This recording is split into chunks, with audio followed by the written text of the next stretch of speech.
গুরবাজ চোখ পাকিয়ে কালু মিয়াকে টানতে টানতে মোসাদ্দেক চাচার বাড়ি থেকে বেরিয়ে 10 মিনিটের দূরত্বে চলে গেল। সামনে ভয়ঙ্কর একটা ধ্বংসাত্মক বাড়ি ঠায় দাঁড়িয়ে আছে। তা দেখে কালু মিয়া আঁতকে উঠে বলল, ওরে বাবারে, আমি এই ভুতুরে বাড়িতে যাব না। এখানে নিশ্চয়ই ওদের অতৃপ্ত আত্মা ঘুরে বেড়াচ্ছে। চলুন স্যার, ফিরে যাই। গুরবাজ ধমকে উঠে বলল, একদম বাজে কথা বলবে না, আত্মা বলতে কিছু হয় না। কালু মিয়া অনিচ্ছা সত্ত্বেও গুরবাজের ভয়ে বুকে থুতু দিয়ে কাঁপা কাঁপা পায়ে সামনে এগিয়ে যেতে লাগলো। দরজা খোলার সাথেই সেটা অদ্ভুত আওয়াজ করে খুলে গেল। সাথে বিদঘুটে গন্ধ এসে নাকে হানা দিল। গুরবাজ আর কালু মিয়া নাক চেপে ধরল। কালু মিয়া কম্পিত কণ্ঠে বলে উঠল, আল্লাহ গো, হরর সিন শুরু হয়ে গেছে। এখনো সময় আছে স্যার, চলুন ঘরের ছেলে ঘরে ফিরে যাই। গুরবাজ ঘুরু কুচকে কালু মিয়ার দিকে তাকিয়ে বলল, তুমি আগে ভেতরে প্রবেশ করো। কালু মিয়া বিস্ফোরিত কণ্ঠে বলে উঠল, মরে গেলেও না, আমি বিয়ে না করে মরতে চাই না স্যার। তুমি ভেতরে প্রবেশ না করলেও বিয়ে করতে পারবে না, কারণ আমি তোমাকে মেরে ফেলবো। যাও বলছি। কালু মিয়া অসহায় মুখে কাঁদো কাঁদো কণ্ঠে বলে উঠল, আপনার বিয়ে হবে না স্যার, দেখে নেবেন। বলে কালু মিয়া ধীরে ধীরে ভেতরে প্রবেশ করলো। প্রবেশ করার সাথে অনেকগুলো নিংটি ইঁদুর চিকচিক আওয়াজ করতে করতে কালু মিয়ার পায়ের ওপর দিয়ে দৌড়ে গেল। এতে করে গগন বিদারী চিৎকার করে কালু মিয়া গুরবাজের কোলে উঠে পড়ল। পুরা বাড়িটাতে বর্তমানে নিগাড় নিস্তব্ধতা ছেয়ে আছে। মাঝে মাঝে শুধু ইঁদুরের চিকচিক আওয়াজ ভেসে আসছে। কালু মিয়া 32 পাটি দাঁত বার করে গুরবাজের দিকে তাকিয়ে বলল, ইঁদুর ছিল স্যার, কোনো ভূত না। গুরবাজ কঠিন দৃষ্টিতে ওর দিকে তাকিয়ে হেসে হেসে বলল, ইঁদুর ছিল তাই না? কালু মিয়াও হেসে উঠে বলল, হ্যাঁ স্যার, ইঁদুর, নেংটি ইঁদুর ছিল। গুরবাজ হাসি বজায় রেখেই বলল, কোনো ভূত ছিল না। কালু মিয়াও হাসতে হাসতে বলল, জি স্যার, কোনো ভূত ছিল না। গুরবাজ এবার হাসি থামিয়ে প্রচন্ড গম্ভীর গলায় ধমকে উঠে বলল, তাহলে আমার কোলে চড়ে আছো কেন রাস্কেল? নামো বলছি, নয়তো ধাক্কা মেরে দূরে ফেলে দেবো তোমাকে। কালু মিয়া চটজলদি গুরবাজের কোল থেকে নেমে ওর কোমর ছেড়ে দিতে লাগলো। গুরবাজ পুনরায় রাগান্বিত স্বরে বলে উঠল, আমার থেকে দূরে থাকো স্টুপিড, আশেপাশে দেখো কোনো ক্লু পাও কিনা। বলে গুরবাজ ফোনের ফ্ল্যাশ লাইট জ্বালিয়ে অন্যদিকে চলে গেল। কালু মিয়া দোয়া পড়তে পড়তে কম্পিত পায়ে টর্চ চালিয়ে নিয়ে সামনে এগিয়ে যেতে লাগলো। ওর নাকে পোড়া বাড়ির বিদঘুটে সব গন্ধ আসছে। কালু মিয়া নাক কুচকে অস্পষ্ট স্বরে বলতে লাগলো, ও আমার গেইলা, তোমাকে কেন সাথে নিয়ে আসলাম না? এই স্যার তো আমাকে একলা মারার জন্য ছেড়ে দিয়ে গেল। আজ যদি বেঁচে যাই তাহলে তোমাকে নিয়ে খুব জোরে একটা চুমু খাবো ভাই আমার। আজ বুঝলাম আমি তোমাকে কতটা ভালোবাসি নোমান। উপ সরি গেইলা। এসব আবল তাবল বকতে বকতে কালু মিয়া আশেপাশে সার্চ করতে লাগলো। হঠাৎ পেছনে একটা আওয়াজ শুনতেই ওর গলা শুকিয়ে কাঠ হয়ে গেল। কপাল বেয়ে ঘাম গড়িয়ে পড়তে লাগলো। মৃদু কান্না করতে করতে ও পেছন ঘুরে তাকালো। পেছনে কিছু নেই দেখে ও চোখের পানি মুছতে লাগলো। এই পোড়া বাড়িতে স্যার কি খুঁজতে এসেছে ওপরালাই জানে। এখানে ভূত ছাড়া কিছুই নেই, এটা স্যারকে কে বোঝায়। আচমকা একটা কাঠ কালু মিয়ার পায়ের সামনে পড়তেই ও দৌড়ে গুরবাজের কাছে চলে গেল। গুরবাজ একটা রুমে ঢুকে সেটা সার্চ করছিল। কালু মিয়া হঠাৎ করে ওকে পেছন থেকে জড়িয়ে ধরে বলল, ও স্যার, আমাকে রেখে কোথায় চলে এসেছিলেন? আমার যদি কিছু হয় তাহলে আমার ভবিষ্যৎ বউকে কি জবাব দেবেন আপনি? গুরবাজ বিরক্তিতে চকারান্ত উচ্চারণ করে বলল, আমি মজা করার মুডে নেই কালু মিয়া, কাজ করতে দাও আমাকে। তুমি সাহায্য না করো, অন্তত ডিস্টার্ব করো না প্লিজ। কালু মিয়া গুরবাজকে ছেড়ে দিল, যদিও ওর সাথে সাথেই থাকলো আর আশেপাশে আতঙ্কিত দৃষ্টিতে বারবার তাকাতে লাগলো। হঠাৎ একটা নোটবুক পেতেই গুরবাজ সেটা হাতে নিয়ে নিল। নোটবুকটার ওপর অনেক ধুলো জমে আছে আর নোটবুকের বেশ খানিকটা জায়গা পুড়ে গেছে। গুরবাজ সেগুলো পরিষ্কার করে ছেঁড়া নোটবুকটা খুলে দেখলো ওখানে কিছু লেখা আছে। লেখাগুলো ভালোভাবে পড়তেই গুরবাজের মুখটা রক্তশূন্য হয়ে গেল। অন্ধকারে ওর চোখ দুটো জ্বলজ্বল করতে লাগলো। নোটবুকটা বন্ধ করে গুরবাজ গম্ভীর গলায় বলল, আমাদের এখনই ঢাকা ফিরে যেতে হবে। কিন্তু স্যার, এত রাতে তো কোনো ট্রেন বা বাস পাওয়া যাবে না, কাল সকাল পর্যন্ত আমাদের অপেক্ষা করতে হবে। গত 3 দিন থেকে বিরাট বাসা থেকে বেরোতে পারছে না। গুরবাজ খুলনা যাওয়ার সাথে বারবার ওকে সতর্ক করে দিয়েছে যেন ও কোনো অবস্থাতেই বাড়ির বাইরে পা না রাখে। আর বিরাটের মা সন্তান হারানোর ভয়ে সর্বদা ছেলের উপর নজর রাখছে। ফলে বিরাট ইচ্ছা সত্ত্বেও বাইরে যেতে পারছে না। ফলে ও তক্ত বিরক্ত হয়ে রুমে বসে আছে। এমন সময় ওর ফোন বেজে উঠল। বিরাট ফোন রিসিভ করে মৃদু হেসে বলল, অনু, তোমাকে খুব মিস করছি। জবাবে অনুপমা মিষ্টি হেসে বলল, আমিও খুব মিস করছি। আমার সাথে আজকে একটু দেখা করে যান না প্লিজ। অনু, তুমি তো জানো আমার বাড়ি থেকে বেরোনো নিষেধ। জানি, কিন্তু আপনাকে দেখতে খুব ইচ্ছে করছে। আর আজ বাড়িতে কেউ নেই, আপনি বরং আমার কাছে আসুন, এখানে কেউ আপনাকে খুঁজে পাবে না। বিরাটের মুখটা হাসিতে ছেয়ে গেল। ও বলে উঠল, আচ্ছা, এত করে যখন বলছো তাহলে আমি যে করে হোক তোমার কাছে আসবো। অনু, দেখা হচ্ছে তাহলে, তুমি অপেক্ষা করো, দ্রুত আসুন। বিরাট ফোন কেটে দিয়ে রহস্যময়ী হাসি হাসলো। তারপর গায়ে শার্ট চাপিয়ে ব্যালকনিতে গিয়ে সকল গার্ডের অবস্থা পর্যবেক্ষণ করলো। কিছু একটা ভেবে বিরাট একজন গার্ডকে ফোন করে বলল, হ্যালো, বাড়ির পেছনের দিকে কয়েকজন অপরিচিত ব্যক্তিকে দেখলাম, ওখানে একটু চেক করে আসুন। একা যাবেন না, সকলকে নিয়ে যান। গার্ডটা ফোন কেটে দিয়ে সকলকে নিয়ে বাড়ির পেছনের দিকে চলে গেল। এই সুযোগে বিরাট ব্যালকনি দিয়ে নিচে নেমে সাবধানে বাড়ি থেকে বেরিয়ে গেল। বিকালের দিকে বিরাট অনুপমার বাড়িতে চলে গেল। কলিং বেল চাপার সাথেই অনুপমা মুচকি হেসে ওকে সাদরে ভেতরে প্রবেশ করালো। তারপর ওকে ড্রয়িং রুমে বসতে বলে কিচেনে চলে গেল কফি বানানোর জন্য। কিছুক্ষণ পর 2 কাপ কফি হাতে অনুপমা হাস্যোজ্জ্বল মুখে বিরাটের সামনে এসে ওকে 1 কাপ কফি দিল। বিরাট সামান্য হেসে কফির মগটা নিয়ে নিল। অনুপমা ওর থেকে কিছুটা দূরত্ব নিয়ে বসে নিজেও কফি খেতে লাগলো। কফিতে আরেক চুমুক দিয়ে অনুপমা বলতে লাগলো, আপনি অনেক ডিপ্রেশনে ছিলেন, তাই আপনাকে ডেকে পাঠালাম। আপনার মন ভালো করার জন্য আমি অনেক রান্না করেছি। আম্মু বলে আমার রান্না নাকি অনেক সুস্বাদু হয়, আপনি খেয়ে দেখুন। বলে অনুপমা ডাইনিং টেবিলে চলে গেল খাবার পরিবেশন করার জন্য। বিরাট কফির মগটা পাশে রেখে অনুপমার দিকে এগিয়ে গিয়ে ওর হাত ধরে বলল, এত কষ্ট করে রান্না করার কোনো প্রয়োজন ছিল না। তুমি যদি চাও তাহলে অন্যভাবে আমার মন ভালো করতে পারো। অনুপমা ভুরু কুঁচকে বলল, কিভাবে? বিরাট বাঁকা হেসে অনুপমার গায়ের ওড়নাটা এক টানে খুলে ফেলল। ঘটনার আকস্মিকতায় অনুপমা ঘাবড়ে গিয়ে দুহাত দিয়ে যতটা সম্ভব নিজেকে ঢেকে ফেলে বলল, আপনি কি করছেন? এসব ঠিক না। বিরাট কর্কশ কণ্ঠে বলে উঠল, এসব ঠিক বেঠিকের নাটক করিস না তো। তোর পেছনে অনেক সময় নষ্ট করেছি, এখন চুপচাপ আমার কথা মতো চল। অনুপমা অবিশ্বাস্য দৃষ্টিতে বিরাটের দিকে তাকিয়ে বলল, আপনি আমাকে ভালোবাসেন না? এসব ভালোবাসা আমার কাছে মূল্যহীন। আমি তো শুধু দেহের উপর আকর্ষিত। এখন বেশি ইমোশনাল ব্ল্যাকমেল করিস না তো। তোকে অনেক আগেই খেয়ে ছেড়ে দিতাম, কিন্তু আমার বন্ধুদের হঠাৎ মৃত্যুর কারণে বেঁচে গিয়েছিলি, কিন্তু আজ নিজেই সুযোগ করে দিয়েছিস। এই সুযোগ আমি কোনোভাবেই হাতছাড়া করতে রাজি না। বলে বিরাট অনুপমাকে হিংস্রভাবে নিজের দিকে টেনে আনলো। অনুপমা এখনো নিজের চোখকে বিশ্বাসই করতে পারছে না। ও অস্পষ্ট স্বরে বলে উঠল, আমি আপনাকে ভালোবেসেছিলাম। আপনি কিভাবে আমার সাথে ভালোবাসায় অভিনয় করতে পারলেন? আমার বিশ্বাস এইভাবে ভাঙতে পারলেন? বিরাট অনুপমার মুখ চেপে ধরে বলল, এই বলেছি না বেশি কথা বলবি না। ভালো তো আমাকে অনেকেই বাসতো, কিন্তু আমি শুধু দেহ ভোগ করতে পছন্দ করি। তুইও তেমনই একটা আকর্ষণ আমার। অনেক নাটক করে তোর বিশ্বাস অর্জন করেছি, ভোগ না করে তোকে ছাড়ছি না। বলে বিরাট অনুপমাকে সোফায় ধাক্কা দিয়ে ফেলে দিল। তারপর ওর পরনের জামা কাপড় ক্ষিপ্তভাবে টেনে ছিঁড়তে লাগলো। অন্যদিকে অনুপমা নিজের বিশ্বাস এভাবে ভেঙে যাওয়ায় চিৎকার করে কান্না করতে লাগলো। সাথে বিরাটের হিংস্রতার সাথে নিজেকে বাঁচানোর সর্বোচ্চ চেষ্টা করতে লাগলো। সকালের দিকে গুরবাজের ঢাকা ফিরে আসার কথা, কিন্তু বাসে সামান্য অসুবিধার কারণে ফিরতে ফিরতে বিকেল হয়ে গেছে ওর। ফিরে এসে গুরবাজ বিরাটদের বাড়ির দিকে চলে গেল। ওখানে যেতেই ওর মাথা গরম হয়ে গেল। অত্যন্ত জোরে চিৎকার করে বলল, এত করে বলার পরও বিরাট কিভাবে বাড়ি থেকে বেরিয়ে গেল? তোমরা তখন কি করছিলে গাধার দল? একটা ছেলেকে দেখে রাখতে পারলে না? একজন গার্ড মাথা নিচু করে আমতা আমতা করে বলতে লাগলো, স্যার উনি আমাদের বোকা বানিয়ে বাড়ির পেছনের দিকে পাঠিয়ে দিয়েছিলেন। তো সবাই মিলে যেতে হবে তোমাদের? একটু কি কাণ্ডজ্ঞান নেই? সরি স্যার, এতটা ভেবে দেখিনি। ভাববে কেন? ভাবার জন্য তো মগজ দরকার, সেটা তো তোমাদের নেই। এখন যদি বিরাটের কিছু হয় এর জবাব তোমরা দেবে? গার্ডগুলো কাচুমাচু হয়ে মাথা নিচু করে দাঁড়িয়ে আছে। গুরবাজ পাশের একটা দেওয়ালে ঘুষি মেরে নিজের রাগ নিয়ন্ত্রণ করে ধমক দিয়ে বলল, দ্রুত ওকে খুঁজে বার করো, গো। সবাই তৎক্ষণাৎ সেখানে চলে গেল। কালু মিয়া নোমানের কানে কানে বলল, স্যার আজ প্রয়োজনের চেয়ে একটু বেশি রেগে আছে, তাই না গেইলা? তার বলতে গুরবাজ ওদের দিকে তাকিয়ে বলল, বিরাটের ফোন ট্র্যাক করে ওর লোকেশন বার করো ফার্স্ট। নোমান ফোন ট্র্যাক করে অবাক হয়ে বলে উঠল, স্যার বিরাটের লোকেশন আমার এলাকায় দেখাচ্ছে। রাত নেমে এসেছে, ড্রয়িং রুম অন্ধকারে ছেয়ে আছে। মাঝে মাঝে শুধু চাঁদের রূপালী আলো এসে ড্রয়িং রুমে খানিকটা উজ্জ্বল করে দিচ্ছে। সেই আলোয় দেখা যাচ্ছে বিরাট আহত অবস্থায় অজ্ঞান হয়ে একটা চেয়ারে বসে আছে। চেয়ারটার সাথে ওকে শক্ত করে বেঁধে রাখা হয়েছে। অদূরে ক্রন্দনরত অবস্থায় সারা শরীর চাদর দিয়ে ঢাকা অনুপমা নিশ্চল হয়ে বসে আছে। ক্ষণকাল বাদে ঠক ঠক আওয়াজ করে একজন বিরাটের দিকে এগিয়ে গেল। এই আগন্তুক নিজেকে কালো আবরণে ঢেকে রেখেছে, শুধু ওর চোখ দুটো আগুনের গোলার মতন জ্বলজ্বল করছে। মেয়েটি হাতের মুঠো থেকে শুকনো মরিচের গুঁড়ো বার করে সেটা বিরাটের ক্ষতে লাগিয়ে দিতে লাগলো। এতে করে বিরাট বিকট আওয়াজ করে জ্ঞান ফিরে পেল। আর্তনাদ করতে করতে ও চেঁচিয়ে বলতে লাগলো, কে তুই? আমাকে আঘাত করার সাহস কোথা থেকে পেলি? মেয়েটি হাসতে লাগলো, খুব জোরে জোরে হাসতে লাগলো। অতঃপর হাসি থামিয়ে বলল, তুই যখন আমার বোনকে মেরেছিলি তখন সাহস কোথা থেকে পেয়েছিলি? 5 বছর আগে যে হাসি খুশির সাহসী মেয়েটাকে চিরতরে দুনিয়া থেকে বিদায় করেছিলি তখন সাহস কোথা থেকে পেয়েছিলি?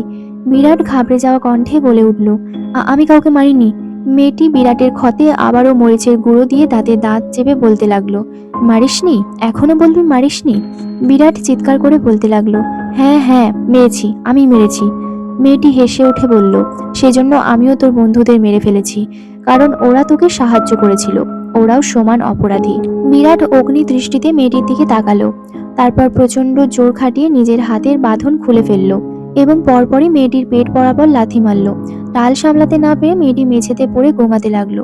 বিরাট সুযোগ পেয়ে এলোপাথারিভাবে ওকে লাথি মারতে লাগলো। মেয়েটি পরপর লাথি খেয়ে দুর্বল হয়ে পড়ল।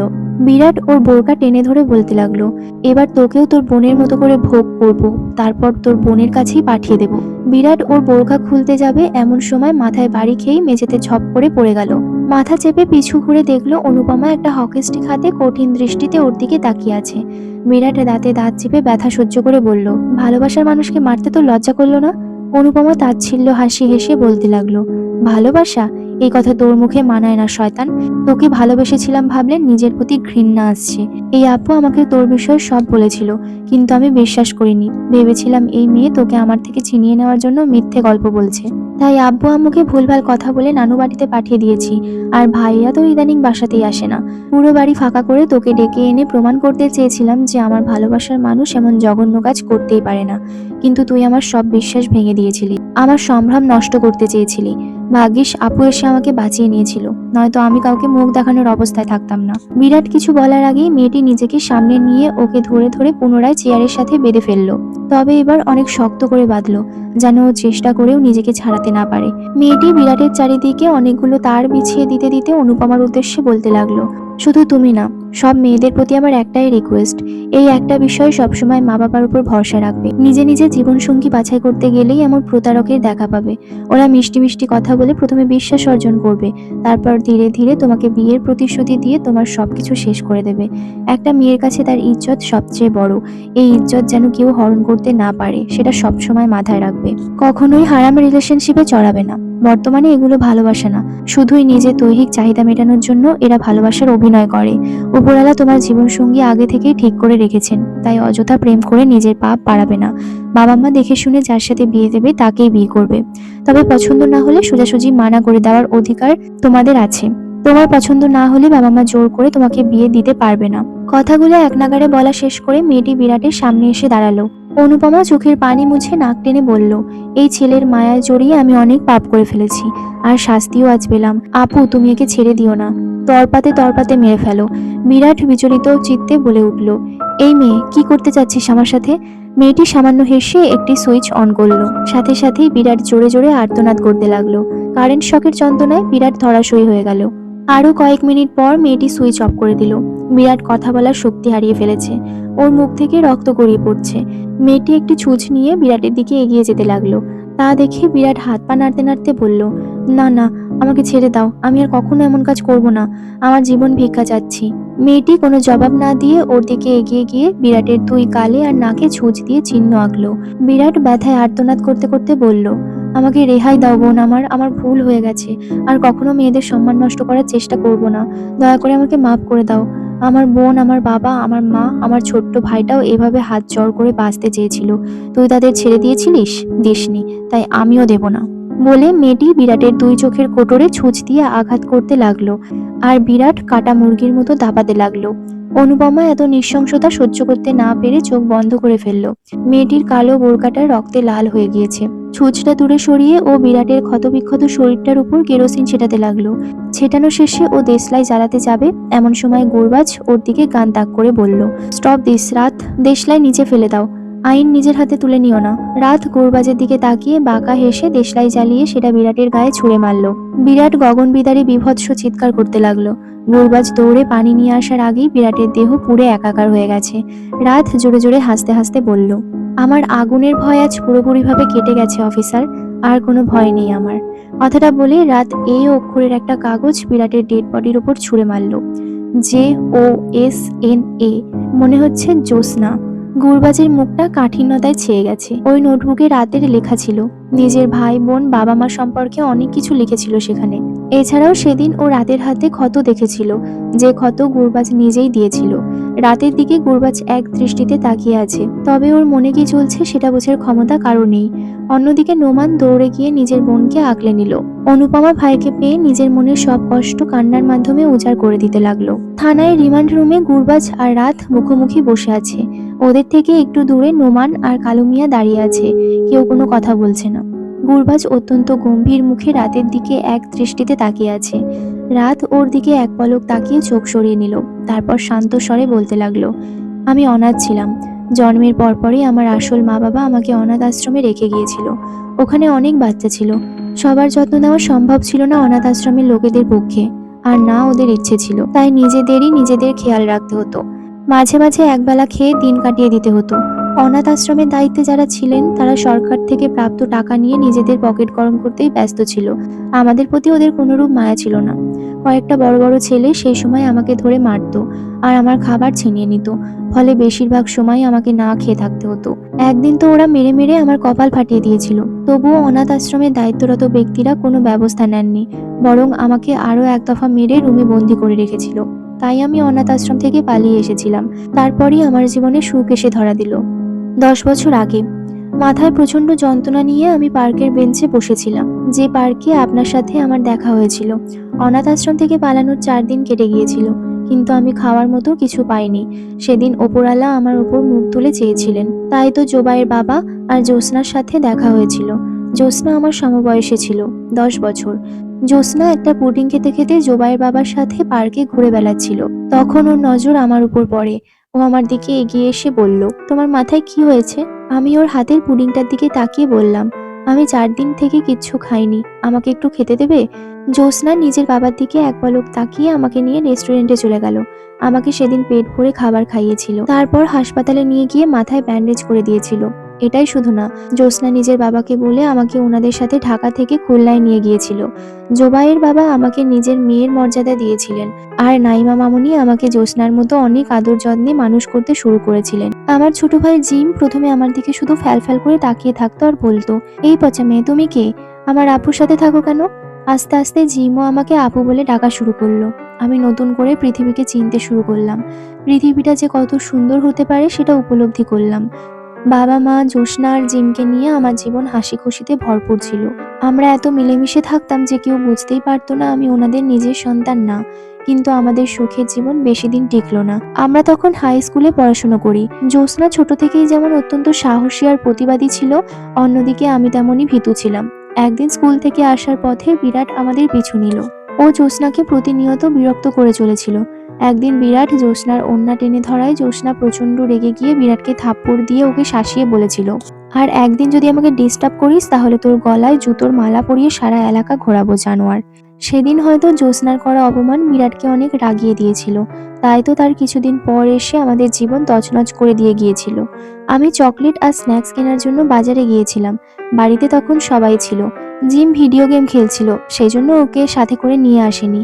আমি বাড়ি থেকে বেরোনোর পরপরই বিরাট ওর 4 বন্ধুকে নিয়ে আমাদের বাড়িতে ঢুকেছিল। জ্যোৎস্না দরজা খোলার সাথে সাথেই বিরাট ওকে ধাক্কা মেরে মেঝেতে ফেলে দিয়েছিল, আর ঋষভ সিরাজ গিয়ে বাবা মাকে একটা রুমে আটকে দিয়েছিল। জিম পেছনের দিকে ছিল, তাই ওকে দেখতে পাইনি। ওই জানোয়ারগুলো এক এক করে আমার বোনকে নিদারুণ যন্ত্রণা ভোগ করিয়েছিল। একের পর এক টর্চার সহ্য করতে না পেরে আমার বোন দিশাহারা হয়ে পড়েছিল। জিম এত আওয়াজ শুনে ভেতরে এসে বোনের এমন করুণ অবস্থা দেখে চিৎকার করে কান্না করতে শুরু করেছিল।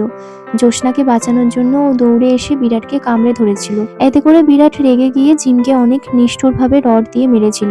এতটুকুতেই থেমে যায়নি ওই শয়তানগুলো। ও দেশলাই জ্বালিয়ে সেটা আমার 13 বছরের ছোট ভাইয়ের গায়ে ছুড়ে দিয়েছিল। সিরাজ ওকে এটা করতে বাধা দিলেও বিরাট কোনো কথা শুনেনি। আগুনের তাপে আমার ভাইটা কি যে চিৎকার করে কান্না করেছিল, সেদিন এখনো সেই চিৎকার আমার কানে ভেসে আসে। ওর চিৎকার শুনে বাবা মা আর জ্যোৎস্না সাহায্যের জন্য অনেক চেঁচামেচি করেছিল, কিন্তু কেউ আসেনি, কারণ আশেপাশে কোনো বাড়ি ছিল না। যেটা ছিল সেটা মোসাদ্দেক চাচার বাড়ি, তাও আমাদের বাড়ি থেকে 1 কিলোমিটার দূরে। তারপর বিরাট ওড়না পেঁচিয়ে জ্যোৎস্নার দম আটকে ওকে মেরে ফেলেছিল, আর রোহিত আমার বাবা মাকে গলা কেটে মেরে ফেলেছিল। আমি এর সবকিছুই দেখেছি, কিন্তু প্যানিক অ্যাটাক হওয়ায় আমি নড়তে পারছিলাম না। শুধুই চোখের সামনে নিজের এত সুন্দর পরিবারটাকে ছারখার হয়ে যেতে দেখেছিলাম। সবাইকে মারা শেষে ওই জানোয়ারগুলো আমার পুরো বাড়িটাকে আগুন লাগিয়ে দিয়েছিল। আমিও পড়ে যেতাম, কিন্তু মোসাদ্দেক চাচা এসে আমাকে বাঁচিয়ে নিয়েছিলেন। এতগুলো কথা এক নিঃশ্বাসে বলা শেষ করে রাত কান্নায় ভেঙে পড়ল। গুরবাজ শান্ত চোখে ওর দিকে তাকিয়ে আছে। কালু মিয়া আর নোমানের চোখ দিয়ে অঝোর ধারায় পানি গড়িয়ে পড়ছে। রাত ক্রন্দনরত অবস্থায় আহাজারি করে বলতে লাগলো, আমার ভাইটাকে সহজ মৃত্যু দিতে পারত, সবচেয়ে কষ্টকর মৃত্যুটা কেন দিল? প্রথমে রড দিয়ে পিটিয়ে আত্মরা করেছে, তারপর আগুন লাগিয়ে দিয়েছে। কেন ওকে সহজ মৃত্যু দেওয়া যেত না? কেন এত কষ্ট দিল আমার ছোট্ট ভাইটাকে? ওর কি দোষ ছিল? নিজের বোনকে বাঁচাতে চাওয়ার দোষের? আর আমার বাবা মার বোনটাকেই কেন এভাবে মেরে ফেললো? এতই যখন দেহের প্রতি লোভ, তাহলে পতিতালয়ে গেলেই তো পারত ওই শয়তানগুলো। আমার বোনকে কেন এভাবে যন্ত্রণা দিল? আমাকে কেন পুনরায় দুনিয়াতে একা করে দিল? আমার কি সুখে থাকার কোনো অধিকার নেই? বলে রাত আরো জোরে কাঁদতে লাগলো। গুরবাজ ওকে প্রাণ খুলে কাঁদতে দিল। কিছুক্ষণ পর ও অত্যন্ত শান্ত গলায় বলল, ওদের শাস্তি দেওয়ার জন্য আইন ছিল, তুমি কেন ওদের খুন করতে গেলে? আইন কেন নিজের হাতে তুলে নিলে? রাত কান্না থামিয়ে গর্জে উঠে বলল, আইন? আইনের কথা বলছেন? আমার বোনকে যখন জানোয়ারগুলো ধর্ষণ করেছিল তখন আইন কোথায় ছিল? আমার ভাইকে যখন আগুনে পোড়াচ্ছিল তখন কোথায় ছিল আইন? আমার বাবা মাকে যখন মেরে ফেলেছিল তখন কোথায় ছিল আইন? গুরবাজ চুপ করে থাকলো।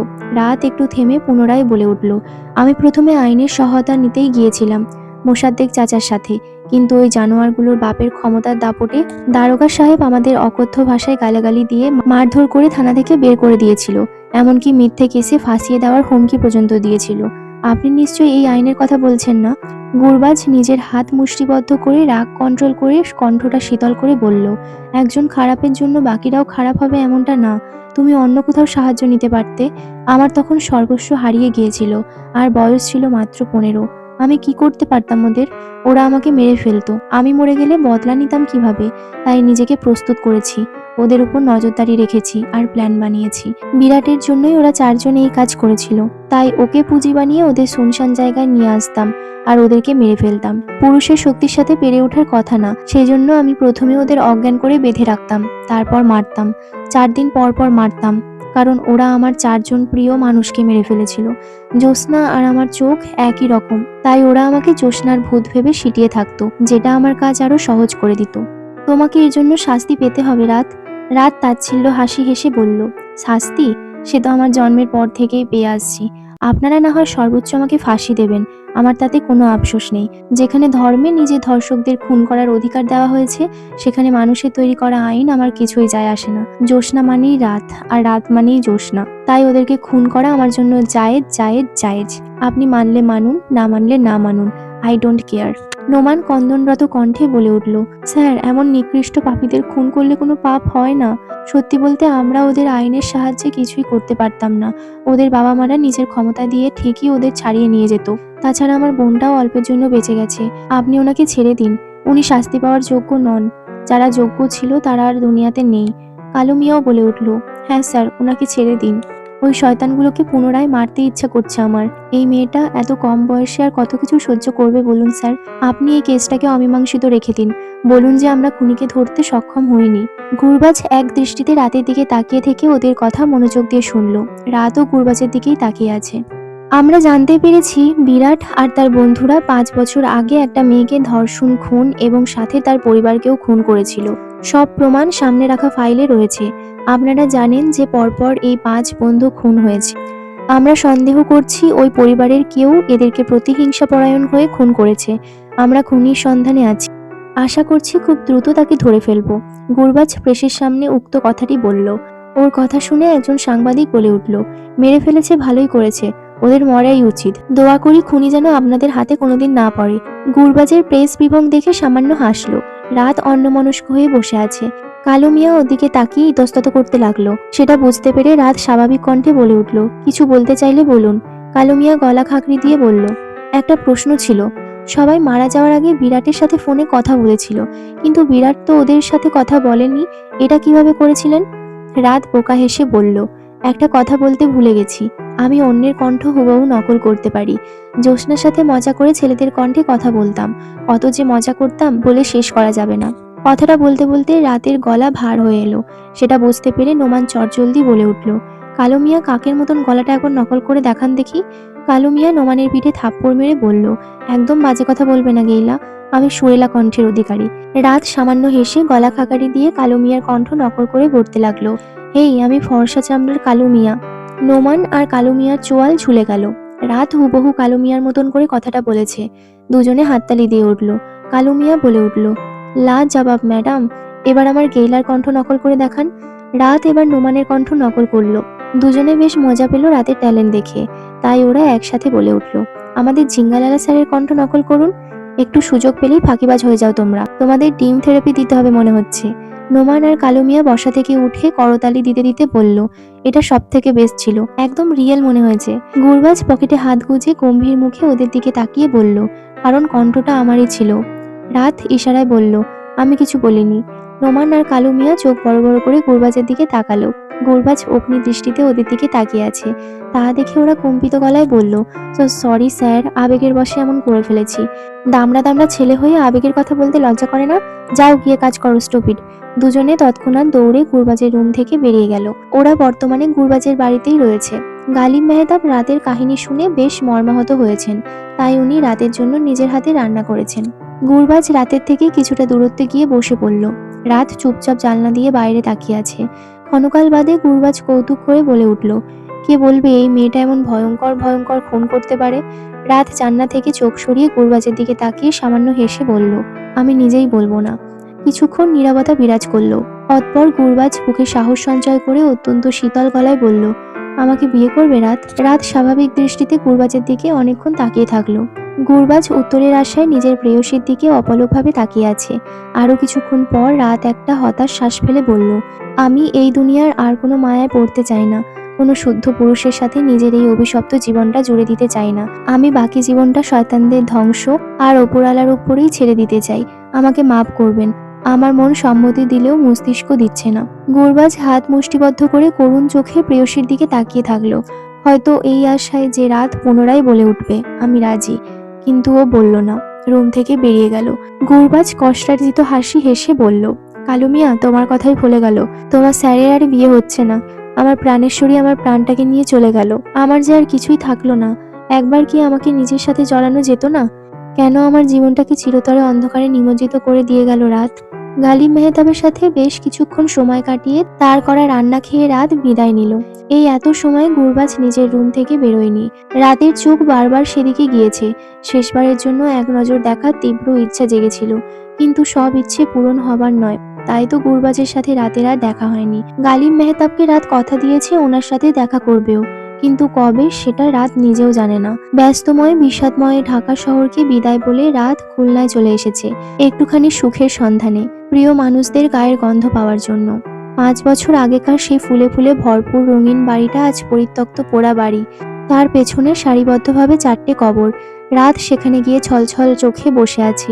পৃথিবীতে অন্ধকার নেমে এসেছে, সেই সাথে রাতের জীবনেও। ও প্রথমে ওর বাবার কবরে গিয়ে সেখানের মাটিতে হাত বুলিয়ে দিতে দিতে বলল, বাবা, ও বাবা, তোমার এই মেয়েটাকে কেন একা করে চলে গেলে? তোমার কিনে আনা জামা, শাড়ি, চুড়ি, চকলেট সব খুব মিস করি গো বাবা। প্রতিদিন আমাদের 3 ভাই বোনকে নিয়ে তোমার জগিং এ যাওয়া মিস করি। তোমার সাথে গাছে পানি দেওয়া মিস করি। তোমার প্রতিদিন সকালে আমাদের পড়াতে বসানো মিস করি। তুমি কেন চলে গেলে বাবা? রাতের কান্নার বেগ বেড়ে গেল। ও মায়ের কবরে গিয়ে বলতে লাগলো, মামুনি, তুমি না বলেছিলে আমাকে ছেড়ে কখনো যাবে না? তাহলে কেন চলে গেলে? তোমাকে যে খুব মিস করি মামুনি। তোমার যত্ন করে নিজ হাতে খাইয়ে দেওয়া মিস করি। তুমি প্রতিদিন জ্যোৎস্না আর আমার চুল আঁচড়ে দিতে, সেসব মিস করি। তোমার বানানো স্ন্যাক্স খুব মিস করি মামুনি। তোমার আদর, তোমার শাসন, তোমার ভালোবাসা সব মিস করি। রাতের কান্না করতে করতে হেঁচকি উঠে গেছে। তবুও কান্না অব্যাহত রেখে জিমের কবরের কাছে গিয়ে বলতে লাগলো, ভাই, আমার ছোট্ট ভাইটা, সবসময় দুষ্টুমি নিয়ে মেতে থাকা ভাই আমার, কোথায় হারিয়ে গেলি? বাবা মাকে লুকিয়ে এখন কাকে আইসক্রিম কিনে খাওয়াবো? চুপিসারে কার হোমওয়ার্ক করে দেবো? কে আমাকে আপু বলে ডাকবে? কে আমাকে চকলেট কিনে এনে খাওয়াবে? কে আমাকে সাঁতার কাটা শেখাবে? ভাই, তুই যে আমার অনেক আদরের ভাই ছিলি রে জিম, কিন্তু ওরা তোকে আমার থেকে কেড়ে নিল। এবার রাত জ্যোৎস্নার কবরে উপুর হয়ে শুয়ে পড়ে কবরের মাটিতে হাত রেখে বলতে লাগলো, এই জ্যোৎস্নাকে ছাড়া রাতের এক মুহূর্ত চলতো না। এই জ্যোৎস্নাকে ছাড়া রাত বাকি জীবনটা বাঁচবে কিভাবে? সবাই আমাদের এত মিল দেখে কত প্রশংসা করত, অনেকে তো হিংসাও করত। আমরা দুজন সবসময় একে অপরের সাথে চিপকে থাকতাম। যা কিনতাম সব দুটো করে কিনতাম, একটা তোর, একটা আমার। তুই আমার জীবনে আসার পর আমার প্রতিটা রজনী জ্যোৎস্নার রাত ছিল, কিন্তু তুই যাওয়ার সাথে সাথে রাতের জীবন থেকে জ্যোৎস্নাকেই চিরতরে নিয়ে গেছিস। এখন কোথায় সেই জ্যোৎস্না রাত? এখন আর কোনো জ্যোৎস্না রাত নেই, সবটা অন্ধকারে নিমজ্জিত। রাত জোরে জোরে কাঁদতে কাঁদতে বলতে লাগলো, আজ শেষবারের মতন কান্না করব। ওপরালা, তুমি তার জন্য ওদের শাস্তি দিও না দয়া করে। বলে রাত চিৎকার করে কাঁদতে লাগলো। গভীর রাতে ওর কান্না কোনো অশরীরীর কান্না বলে মনে হচ্ছে। সেই কান্না ভয়ঙ্কর কান্না, প্রিয়জন হারানোর কান্না।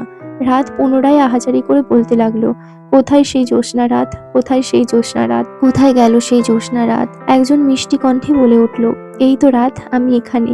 রাত চকিতে সেদিকে তাকালো। জ্যোৎস্না ওর সামনে দাঁড়িয়ে। ও জানে এটা সত্যি না। ও ওর অবচেতন মন জ্যোৎস্নার প্রতিবিম্ব ওর সামনে ফুটিয়ে তুলেছে। কারণ প্রতিটা রূহ মৃত্যুর পর ওপরার কাছে চলে যায়, পৃথিবীতে আসার কোনো সম্ভাবনা নেই। রাত তবুও সেই প্রতিবিম্বকে অনুসরণ করে অজানায় হারিয়ে গেল। পৃথিবীর রহস্যে নিজেও রহস্য হয়ে গেল। হারিয়ে গেল সেই জ্যোৎস্না রাত। সমাপ্ত।